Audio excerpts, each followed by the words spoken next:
പണ്ട് പാടവരമ്പത്തിലൂടെ ഒരു ഓലക്കുടയുമെടുത്ത് ചെറുഞാറു നടന്നൊരു കാല് തന്നു ഓടി നടന്നൊരു പെണ്ണെ.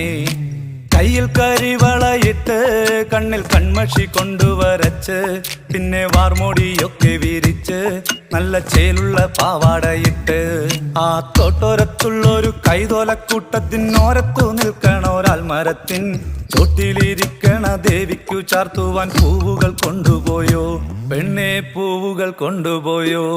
പണ്ട് പാടവരമ്പത്തിലൂടെ ഒരു ഓലക്കുടയുമെടുത്ത് ചെറുഞാറു നടന്നൊരു കാല് തന്നു ഓടി നടന്നൊരു പെണ്ണെ. കയ്യിൽ കരിവളയിട്ട് കണ്ണിൽ കൺമഷി കൊണ്ടുവരച്ച് പിന്നെ വാർമോടിയൊക്കെ വിരിച്ച് നല്ല ചേലുള്ള പാവാടയിട്ട്